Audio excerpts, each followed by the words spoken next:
보시면서요, 우리 이렇게 한번 인사하겠습니다. 우리는 행복한 사람입니다. 우리는 행복한 사람입니다. 예. 어찌 행복한 사람입니다는 한 번만 하시고 고개는 4번 돌리시는 것 같은 느낌이 지금 갑자기 드네요. 예, 입모양이 한 번만 움직여가지고. 자, 우리가 오늘 말씀을 좀 더 쉽게 이해하기 위해서는 창세기 13장부터 다시 봐야 됩니다. 굉장히 오늘 말씀은 유명한 말씀이죠. 유명한 말씀인데 이 말씀을 우리가 좀 더 쉽게 이해하기 위해서는 창세기 13장부터 다시 살펴봐야 되는데, 여러분 창세기 13장에 보면은 아브라함과 그의 조카 롯이 헤어지게 됩니다. 그리고 아브라함은 약속의 땅인 가나안 땅에 그대로 머물러 있게 되고, 롯은 여호와의 동산과 같고 애굽 땅과 같은 소돔과 고모라로 떠나게 됩니다. 그러니까 헤어지게 되는 거죠. 그리고 이제 14장으로 딱 넘어가죠. 근데 14장을 보면은 11조 이야기가 등장을 하는데, 그때도 제가 분명히 말씀을 드렸듯이 창세기 14장에 나오는 11조 이야기는 우리에게 11조 하십시오, 11조 해야 됩니다, 이런 이야기를 하는 이야기가 아니라 결국 주권이 누구에게 있느냐, 이 세상의 주권, 우리의 삶의 주권은 누구에게 있느냐를 이야기하고 있는 것입니다. 그것을 확인시켜주는 말씀이 바로 창세기 14장의 주된 내용이죠.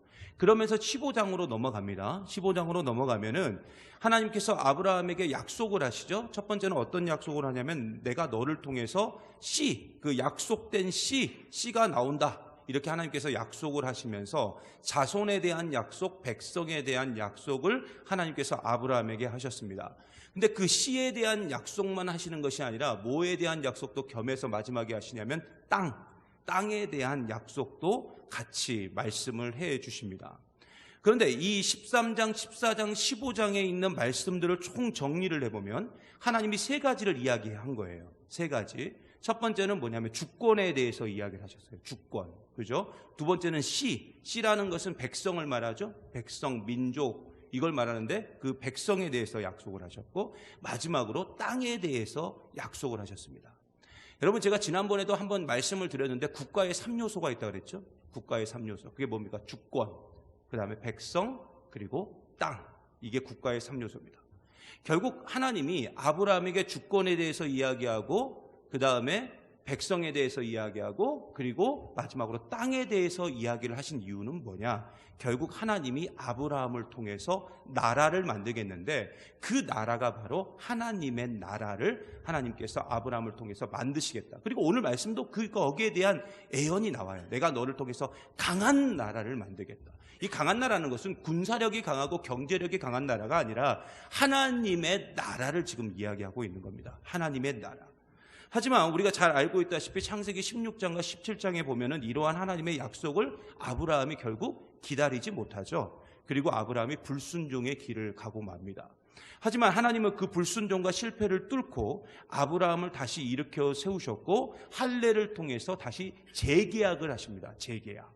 그리고 이제 오늘 말씀 18장으로 넘어가게 됩니다. 여러분, 오늘 말씀 1절에서부터 3절까지 한번 보겠습니다. 1절에서 3절까지 같이 한번 보겠습니다. 시작. 여호와께서 마므레의 상수리 나무들이 있는 곳에서 아브라함에게 나타나시니라. 날이 뜨거울 때에 그가 장막문에 앉아 있다가 눈을 들어 본즉 사람 셋이 맞은편에 서 있는지라. 그가 그들을 보자 곧 장막문에서 달려나가 영접하며 몸을 땅에 굽혀 이르되, 내 주여, 내가 주께 은혜를 입었사오면 원하건대 종을 떠나 지나가지 마시옵고. 아멘. 여러분, 오늘 말씀에 보면은 아브라함을 제외하고 갑자기 지금 몇 사람이 나오죠? 이제 3사람이 등장을 합니다. 3사람이. 그리고 이 사건은 하나님이 인간의 몸을 입고 아브라함에게 직접 찾아오신 사건입니다. 이것을 신학적인 용어로 신인 동역론이라고 부르거든요. 신인 동역론. 근데 사실 오늘 말씀을 살피는데 그 신인 동역론은 그렇게 중요한 부분이 아니기 때문에, 그리고 제가 이따가 잠깐 이야기하면서 지나갈 거기 때문에 여기에 대해서는 추후 이야기하도록 하고요. 가장 중요한 사실은 뭐냐면은 하나님이 아브라함을 직접 찾아왔습니다. 그전에는 환상 중에 보여주시고 꿈속에서 보여주시고 그랬는데, 이제는 직접 인간의 몸을 입고 찾아오셨어요.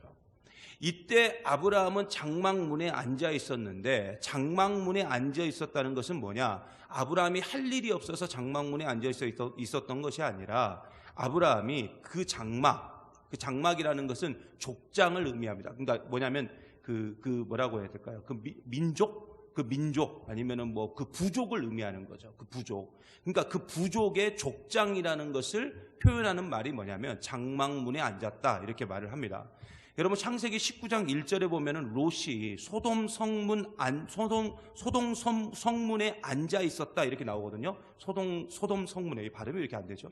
소돔 성문에 앉아 있었다 이렇게 나오는데 이것 역시 롯이 이 소돔에서 굉장히 높은 지위에 지금 올라 있었다라는 것을 상징적으로 알려주고 있는 말씀입니다. 결국 문에 앉았다는 성경적 표현은 뭐냐면은 그 공동체의 대표성을 상징하는 말이 뭐냐면 문에 앉았다. 이게 그 말입니다. 근데 오늘 말씀해 보니까 그렇게 장막문에 앉아있던 아브라함이 세 사람을 보게 되었습니다. 멀리서. 그리고 그 사람들을 보자마자 달려나가 영접하며 몸을 굽혀 뭐라고 말하죠? 내 주여 이렇게 말합니다. 내 주여. 그죠? 내 주여. 그렇다면 아브라함은 그 세 사람 중에 한 분이 하나님이라는 것을 알고 있었을까요? 하나님이라는 것을 알고 내 주여라고 했을까요? 여러분 제가 예전에도 한번 말씀을 드렸죠. 성경은 뭘로 해석하는 게 가장 정확하다고요? 성경으로. 그죠? 성경은 성경으로 해석하는 게 가장 정확합니다. 여러분 히브리서 13장 1절과 2절에 보면은 이렇게 증거합니다. 우리 같이 한번 보겠습니다. 시작. 형제 사랑하기를 계속하고 손님 대접하기를 잊지 말라. 이로써 부지 중에 천사들을 대접한 이들이 있었느니라. 아멘. 자 보세요. 여기서 보면은 부지 중에 천사를 대접하는 이가 있었다 이렇게 말하죠. 근데 이 부지 중에 천사를 대접한 사람은 누구냐면 이 아브라함을 말합니다. 즉 아브라함은 부지 중에 모르고 천사를 대접했어요. 모르고. 여러분 히브리서는 특징이 하나 있는데 이 하나님이라는 말과 천사라는 말을 같은 말로 사용합니다. 같은 말로. 그러니까 이 천사를 대접했다는 것은 결국은 하나님을 대접했다. 부지 중에 모르고 대접했다. 이렇게 나오는 겁니다.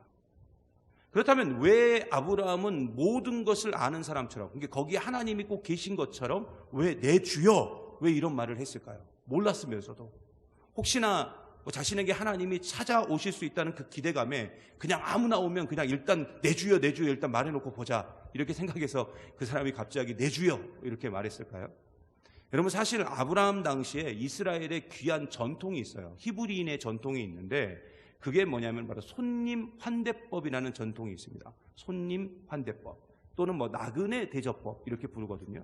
쉽게 말해서 자신의 집에 또는 자신의 공동체, 자신의 마을 안에 손님이 왔을 때 그리고 나그네가 왔을 때 그것을 최고의 것으로 대접해야 된다는 그들만의 전통이 있었어요. 그리고 이것을 자신의 집과 공동체의 어떤 명예로 생각을 했습니다. 그래서 이스라엘 민족은 기본적으로 자신의 집에 손님이 찾아오면 극진히 대접해요. 이걸 성경에 보면 이런 내용들이 아주 자주 나오거든요. 극진히 대접하고 특별히 마을 안에 굶는 자가 없도록 했고 또 노숙하는 사람이 없도록 극진히 살폈습니다. 그리고 만약에 자신들의 마을 안에 어떤 굶는 자가 생기고 노숙하는 사람이 생기면 그것을 개인적인 또는 공동체적인 가장 수치스러운 일로 생각을 했어요. 근데 이런 전통이 만약 우리 한국 사회에 그냥 있었다면 정말로 지금 우리 이 나라가 얼마나 아름다운 나라가 됐겠습니까? 아무튼 오늘 말씀에 보면은 아브라함과 이 19장에 나오는 롯 역시 이 천사들을 아주 자연스럽게 자신의 집으로 모시고 가서 대접을 했는데 그 이유는 뭐냐면 이 나그네 대접법, 손님 환대법이라는 그들만의 전통과 법이 있었기 때문에 가능했던 겁니다. 그렇다면 우리는 이까지만 딱 들으면 오늘의 말씀의 교훈은 나그네를 잘 대접하자 이거구나 이렇게 생각할 수 있는데 여러분 성경이 사실 우리에게 그렇게 간단하게 우리에게 말하지는 않잖아요. 분명히 뭔가 이유가 있을 거란 말입니다. 여러분 오늘 말씀은 사실 굉장히 너무나도 복잡한 구조로 돼 있어요. 복잡한 구조로 돼 있어서 성경의 모든 이야기들이 그렇듯 오늘 말씀 역시 결국에는 복잡한 구조로 되어 있다 할지라도 결론은 뭘까요? 예수 그리스도예요. 예수 그리스도. 그래서 거기에 초점이 맞춰져 있기 때문에 이 복잡한 구조로 된 말씀을 하나씩 좀 우리가 살펴봐야 되는데 먼저 우리가 10절 말씀 한번 보겠습니다. 10절. 자, 10절 같이 봅니다. 시작. 그가 이르시되 내년 이맘때 내가 반드시 내게로 돌아오리니 내 아내 사라에게 아들이 있으리라 하시니 사라가 그 뒤 장막문에서 들었더라. 아멘. 여러분, 하나님은 이렇게 말씀하시죠. 내년 이맘때에 사라를 통해서 아들이 태어날 것이다. 근데 여기서 보면은 이런 표현이 있어요. 반드시 내게로 돌아오리라. 반드시. 언제요? 그 아들이 태어날 때 내가 반드시 내게로 돌아오리라 하고 하나님이 말씀하셨어요. 그런데 솔직히 이삭이 태어날 때 하나님은 약속하신 대로 아브라함에게 다시 돌아오지 않으셨습니다. 그렇다면 하나님은 왜 지키지도 못할 약속을 왜 하셨냐 이거죠. 그죠? 뭐 하나님 약속 안 지켰네? 하나님도 쪼개짐을 당해야 되겠네? 뭐 이렇게 생각을 우리가 할 수가 있는데, 여러분 이유가 있어요. 결국 이 말씀은 뭐냐면은 이삭의 몸을 통해서 하나님의 아들이신 예수님이 지금 하나님처럼 인간의 몸을 입고 이 세상에 오신다는 그 말이 뭐냐면 반드시 내가 다시 돌아오리라, 이 말의 뜻입니다. 그리고 정말 1년 후에 이삭이 태어났고 그 후손을 통해서, 그래서 이삭을 제가 다른 표현으로 뭐라고 말한다고 그랬습니까? 약속의 씨라고 말했죠. 약속의 씨. 그 약속의 씨를 통해서 예수님이 이 세상에 인간의 몸을 입고 태어나신 거예요. 그래서 오늘 하나님께서 인간의 몸을 입고 아브라함을 찾아오신 것은 그 예수님에 대해서 미리 설명하시기 위한 하나님의 하나의 방법이었고 상징이었다는 것입니다. 그런데 이 모든 것은 결국 나그네를 대접했고 그 대접한 결과물로 이루어졌어요. 그렇다면 나그네의 대접과, 나그네를 향한 대접과, 그리고 이삭에 대한 약속, 정확히 말하면 예수 그리스도에 관한 이 약속은 뭔가 지금 연결되어 있다는 것입니다. 그러니까 하나님께서 나그네의 모습으로 아브라함에게 찾아오신 것은 나그네라는 그 신분을 통해서 우리에게 지금 뭔가를 말씀하시려고 했던 것인데, 결국 나그네는 누구를 말하느냐? 바로 저와 여러분을 말합니다. 우리를 말해요. 여러분, 우리는 사실 이 세상에서 나그네의 삶을 살아가고 있습니다. 나그네의 삶. 여러분, 나그네라는 게 뭡니까? 기반도 없고 근거도 없는 게 바로 나그네입니다. 그래서 떠돌아다니는 거죠. 그래서 나그네는 늘 돌봄의 대상이었어요. 그래서 나그네가 오면 따뜻하게 음식물도 제공하고 잠자리도 제공하고 그렇게 했던 겁니다. 결국은 나그네는 돌봄의 대상, 섬김을 받아야 될 대상이에요. 정말 누군가의 도움이 없이는 살아갈 수 없는 존재가 누구냐? 그게 바로 나그네라는 것입니다. 그래서 우리는 우리를 온전하게 만들어 주실 예수 그리스도가 필요하고, 예수님은 나그네와 같은 우리를 구원하시기 위해서 이 세상에 육신을 입고 오셔서 저 십자가에 달려 죽으심으로 그 구원을 완성해 주셨다는 것입니다. 그러므로 오늘 하나님께서 나그네의 모습으로 오셨고, 아브라함은 그 나그네를 부지중에 대접을 했고, 그 대접으로 인하여서 약속의 씨, 즉 예수님을 상징하는 이삭의 출생으로 이것이 하나씩 연결되는 것은 단순히 우리가 나그네를 잘 대접해야 된다, 그런 교훈이 아니라 결국 나그네와 같은 우리는 예수님 외에는 방법이 없는 인생이다, 즉 베네시트 엘로힘을 다시 한번 지금 설명해 주고 있는 것입니다. 그리고 오늘 말씀 17절에서부터 21절까지를 보면 이렇게 증거하고 있어요. 우리 17절에서 21절까지 같이 봅니다. 시작. 여호와께서 이르시되 하려는 것을 아브라함에게 숨기겠느냐? 아브라함은 강대한 나라가 되고 천하 만민은 그로 말미암아 복을 받게 될 것이 아니냐? 내가 그로 그 자식과 권속에게 명하여 여호와의 도를 지켜 의와 공도를 행하게 하려고 그를 택하였나니, 이는 나 여호와가 아브라함에게 대하여 말한 일을 이루려 함이니라.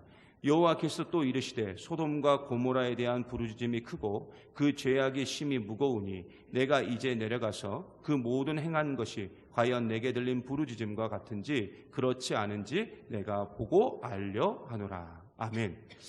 여러분, 하나님은 지금 소돔과 고모라에 대한 멸망을 아브라함에게 말씀하셨죠? 그리고 아브라함은 이 상황에서 지금 뭘 하고 있느냐? 이 소돔과 고모라의 중보자로 나서게 됩니다.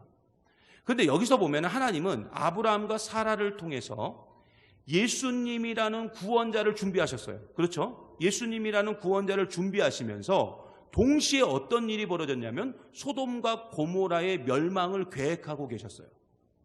그런데 놀라운 사실은 그냥 소돔과 고모라를 하나님의 계획대로 그냥 멸망시켜버리면 되는데 굳이 이걸 누구한테 말합니까? 아브라함에게 이야기를 해줘요. 그리고 아브라함은 갑자기 중보를 합니다. 그리고 그 아브라함의 중보 앞에서 우리가 함께 그 긴 말씀 33절의 말씀을 쭉 봤는데 그 긴 중보 앞에서 하나님이 왠지 아브라함에게 어떻게 해요? 좀 밀리는 듯한, 끌려가는 듯한 그런 모습들이 쭉 나와요. 막 아브라함이 해달라는 대로 하나님이 다 해주시잖아요. 예? 막 아브라함이 하나님을 달래가면서 화내지 마세요, 화내지 마세요, 뭐 이렇게 하면서 계속 자기 요구를 이야기하지 않습니까? 그러니까 결국은 하나님이 봐주고 있었던 거죠. 그러니까 마치 봐주는 것 같은 그런 느낌이 드는데 결국 이건 뭐냐면은 왜 그랬냐면 이유가 있어요. 바로 하나님의 계획 속에 소돔과 고모라를 향한 그 멸망이 단순한 멸망과 단순한 어떤 심판이 아니라, 그랬다면 아브라함에게 이야기할 필요도 없죠. 그런 게 아니라 하나님은 지금 한 영혼이라도 구원하고자 하시는 그 하나님의 귀한 사랑의 마음이 이 안에 담겨져 있었다는 것입니다. 그래서 예수님에 대한 약속은 무슨 약속입니까? 구원에 대한 약속이죠. 그죠? 구원에 대한 약속을 먼저 하신 거예요. 그리고 동시에 소돔과 고모라의 멸망의 이야기가 동시에 등장하고 있는 것입니다. 즉 이 말은 뭐 말이냐면 멸망할 수밖에 없는 곳인데도 불구하고 그곳에서 한 영혼이라도 구원하시고자 하시는 그 하나님의 쉬지 않으시는 열정과 그 사랑이 그대로 드러나 있는 말씀이 뭐냐면 창세기 18장이라는 겁니다. 그러므로 예수님이 이 땅에 왜 오셨냐 이거예요. 그죠? 안 오셔도 돼요. 안 오셔도 되잖아요. 그냥 우리 다 멸망시키면 돼요. 우리 다 지옥 가면 돼요. 왜요? 우리는 죄를 지었으니까. 죄를 짓고 지옥 가는 것, 심판받는 것, 멸망당하는 것 당연한 거잖아요. 그럼에도 불구하고 예수님을 왜 이 세상에 굳이 보내셨냐 이거죠. 그리고 예수님은 왜 굳이 스스로 헌신하면서 이 땅 가운데 오셨냐 이거죠. 그것도 인간의 몸으로, 아기 예수의 모습으로. 그것은 바로 우리를 구원하시고자 하시는, 내가 한 영혼이라도 나는 구원하겠다 하는 그 하나님의 마음과 사랑이 담겨져 있었기 때문에 예수님이 오신 거예요. 거기에 대한 이야기가 지금 오늘 이 창세기 18장에 있는 내용입니다. 그러면 이 창세기 18장의 내용이 굉장히 그래서 구조가 복잡한 거예요. 그러나 내용은 단순해요. 예수 그리스도의 사랑, 하나님의 사랑. 누구를 향한요? 우리를 향한, 나를 향한, 나를 구원하시기 위해서. 근데 놀라운 건 뭔 줄 아십니까? 그 중심에 지금 누가 서 있느냐? 아브라함이 서 있어요. 여러분 놀랍지 않습니까? 아브라함이 왜 소돔과 고모라의 중보자로 섰을까요? 아무 상관도 없는데. 그죠?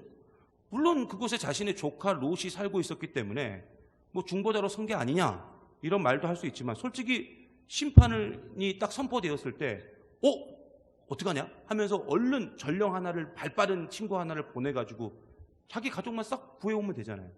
아니면 자기가 얼른 달려가가지고 말을 타든 낙타를 타든 가가지고 구해오면 되잖아요. 그러면 끝나는 거잖아요.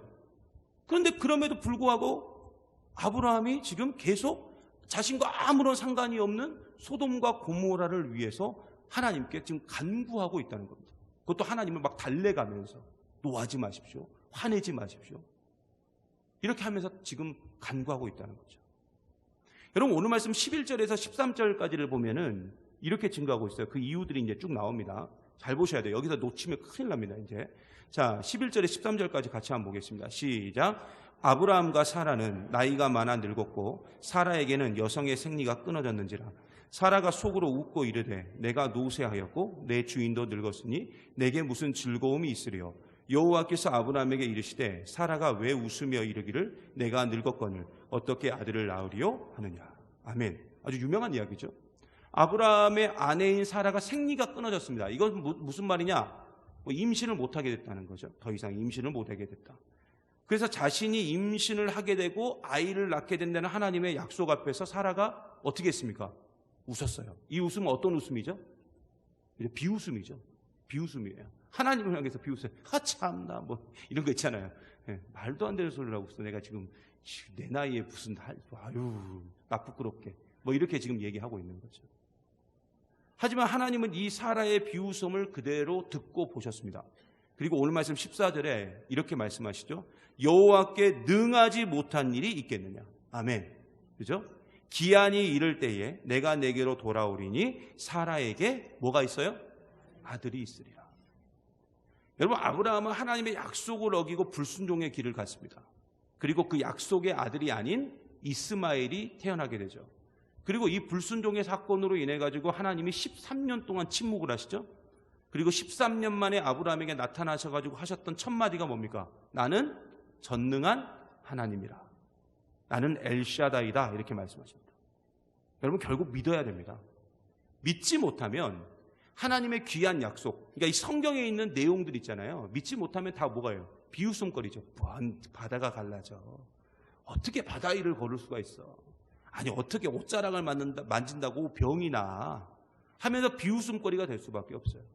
하지만 믿으면 이것은 반드시 진정한 웃음으로 바뀔 수가 있어요. 그래서 사라의 비웃음은 결국 1년 뒤에 이삭의 출생을 통하여 진정한 웃음, 진정한 즐거움으로 변화됐던 것입니다. 그래서 창세기 21장 5절과 6절에 보면 비웃었던 사라가 이렇게 선포하죠. 같이 봅니다. 시작. 아브라함이 그의 아들 이삭이 그에게 태어날 때에 백세라 사라가 이르되 하나님이 나를 웃게 하시니 듣는 자가 다 나와 함께 웃으리로다. 아멘. 여러분, 여기서 듣는 자가 나와 함께 웃으리로다, 이 말은 두 자로 딱 뭐냐면 복음입니다. 이게 복음이에요.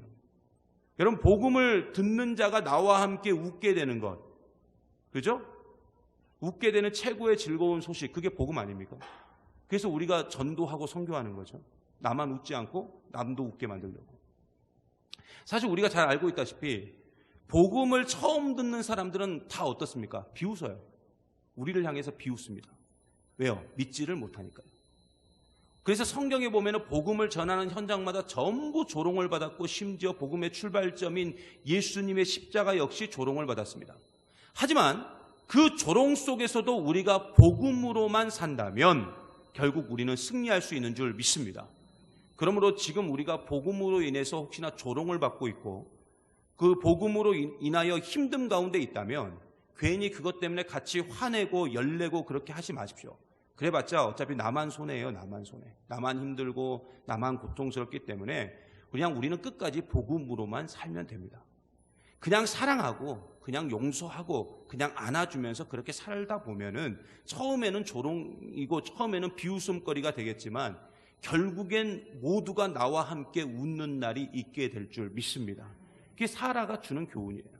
그러므로 우리는 우리를 충만하게 하시고 우리를 기르시고 우리를 완성해 가시는, 그게 엘샤다이의 세 가지 뜻이라 그랬죠? 충만과 기르심과 완성. 그죠? 그 엘샤다이의 하나님을 우리가 믿고 가야지만 합니다. 결국 내 삶의 모든 기준이 내가 아니라 남이 되어야 돼요. 나의 이익을 추구하는 삶이 아니라 다른 사람의 이익을 추구하고 나의 덕을 세우는 것이 아니라 남의 덕을 세우는 사람이 될 때 그 사람이 바로 복음의 사람이고 그 사람이 바로 믿음의 사람이고 이런 사람이 결국 최후의 모두를 웃게 만들어주는 사람인 줄 믿습니다. 그래서 여러분, 예수님께서 내 이웃이 누구입니까? 내 이웃이 누구입니까? 라고 물었던 율법사의 질문에 뭐라고 반문하셨다고요? 제가 설교 중에 한번 얘기했죠? 누가 강도 만난 자의 이웃이냐? 라고 반문하셨어요. 내 이웃이 아니라, 그러니까 결국은 이웃은 내가 아니라, 내가 기준이 아니라 내 주변에 강도 만난 자, 그 사람의 이웃이 우리가 돼야 된다는 거예요. 근데 우리는 자꾸 내 기준에 맞는 이웃만 찾는 거예요. 내 입맛에 맞는 이웃, 그죠? 내 성격에 맞는 이웃, 그것만 찾는 겁니다. 그러므로 여러분, 진정한 그리스도인은 경계선이 없어야 돼요. 더 쉽게 말해서 나라는 이기심에서 벗어나서 모두라는 이타적인 마음으로 우리가 살아야 됩니다. 이게 되지 않으면 우리는 절대로 복음으로 살 수가 없고 예루살렘과 온 유대와 사마리아와 땅끝까지 이르러 예수의 증인된 삶을 살아갈 수 없는 겁니다. 예를 들어서 그렇게 물으실 수 있어요. 목사님, 왜 캄보디아까지 가가지고 우리가 복음을 전해야 됩니까? 아니, 지금 우리 주변에도 얼마나 전도할 게 많고 도와줘야 될 때가 많은데 왜 뭐 얼굴도 모르는 그 캄보디아에 가가지고 우리가 돈을 쓰고 시간을 쓰고 그렇게 와야 됩니까? 이렇게 물으실 수 있어요. 근데 이건 뭐냐면 복음에 대한 진정한 의미를 모르고 예수님을 모르면 이런 질문을 할 수밖에 없습니다.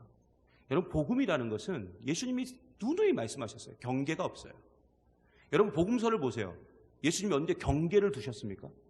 딱 줄 그어놓고 여기 넘어오지 마 뭐 이랬어요? 그런 적 없잖아요. 예수님이 항상 하신 얘기가 뭡니까? 죄인과 세리가 내 친구다 이렇게 말씀하셨어요. 죄인과 세리는 당시 사람들이 경계선을 그어놨던 사람들이거든요. 쳐다보지도 않았어요. 나병 환자 근처에도 안 갔어요. 근데 예수님은 만져주셨잖아요. 결국 복음에는 경계가 없어요. 복음에서 우리라는 개념은 뭐냐? 우리라는 것은 우리가 알고 있는 사람이 우리가 아니고, 나와 함께하고 있는 사람이 우리가 아니고, 저 땅 끝 온 인류가 바로 우리입니다. 그래서 우리는 예루살렘에도 복음을 전해야 하지만 동시에 땅 끝으로도 나가야 돼요. 이 사도행전 1장 8절 말씀을 오해를 해가지고 어떤 분들은 예루살렘과 온 유대와 사마리아와 땅끝 이렇게 말하니까 예루살렘을 완벽하게 정복하고 그 다음에는 온 유대를 정복하고 그 다음은 사마리아를 정복한 다음에 땅끝으로. 그럼 어느 세월에 땅끝에 갈 거예요? 지금 내 가족도 전도를 못하고 있는데. 그렇지 않습니까? 그죠? 그러니까 동시에 이루어지는 거예요. 이것은 동시에. 그렇잖아요. 동시에 이루어지는 거예요. 그러면 다 되는 거예요. 다 이루어지는 거예요. 그게 바로 복음이라고. 그래서 아브라함은 오늘 말씀에 자신과 전혀 상관이 없는 이 소돔과 고모라를 향하여서 진실한 마음으로 중보하고 있는 겁니다. 쉽게 말해서 우리 아브라함이 지금 달라진 거예요. 성장했다고요. 성숙해진 거예요. 결국 아브라함의 눈이 세상이 아니라 하나님을 바라보게 되었고, 주님은 아브라함의 눈을 소돔과 고모라로 향하게 하신 거예요. 결국 소돔과 고모라는 아브라함의 입장에서 나그네와 같은 존재, 즉 돌봄과 섬김이 필요한 존재가 된 겁니다. 근데 우리 주변에 그런 분들 많이 있잖아요. 우리의 돌봄이 필요하고, 그게 우리의 가족이 될 수도 있고, 저 멀리 내가 전혀 이름도 알지 못하는 어떤 한 소년이 될 수도 있어요. 그렇다면 지금 우리는 어떻게 살아야 됩니까?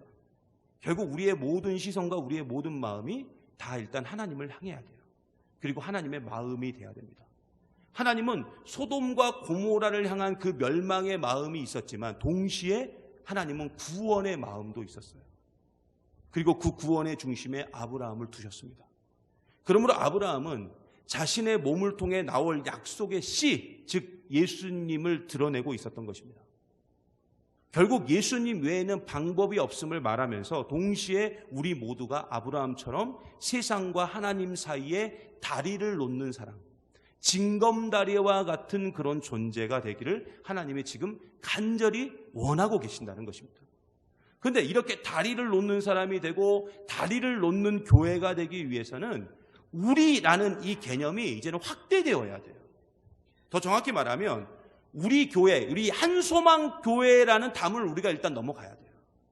이것이 바로 복음이에요. 이제 우리는 교회는, 그리고 우리는 우리 안에 들어있는 수많은 경계선을 걷어내야 됩니다. 제가 옆에 있는 우리 멀티구장, 이제 정리가 점점 돼가고 있죠. 정리가 점점 돼가고 있는데, 저기서 이제 골대도 들어왔고, 이제는 고정 노라도 들어왔고, 근데 이게 다 들어와서 이제 정리가 점점 돼가고 있는데, 저걸 사진을 찍어서 페이스북에 올려놨더니 어떤 목사님이, 주변에 계신 목사님이에요. 우리도 사용할 수 있게 해주라고. 우리도 사용할 수 있게. 그 우리라는 개념은 우리 한소망이라는 개념이 아니죠. 그죠? 그러니까 그렇게 되면 결국 자연스럽게 지역사회로도 연결이 되는 거예요. 그러면 자연스럽게 선교가 되는 겁니다. 그러면 자연스럽게 믿지 않는 사람들이 어디로 오게 되는 거예요? 교회로 오게 되고, 정수기에 물 한 잔 얻어 마시려고 들어왔다가 영원한 내 교회 교인이 되는 거죠. 그러니까 우리라는 개념 자체를 좀 넓게 봐야 돼요. 넓게. 경계선을 걸어내야 됩니다. 하나님이 바라보시는 그 고통의 현장이, 그 시선이, 그 마음이 닿는 곳이 결국은 다 뭐예요? 우리예요. 우리. 이젠 아브라함의 발전과 성장과 같이 우리 역시 그렇게 좀 아름답게 성장해서 하나님 아버지의 마음으로 살아가. 우리가 복음으로 웃는 것처럼 세상의 모든 사람들도 우리와 같이 함께 웃게 되고 예수님 외에는 방법이 없다고 고백하게 만드는 우리 믿음의 종 되시기를 간절히 소망합니다.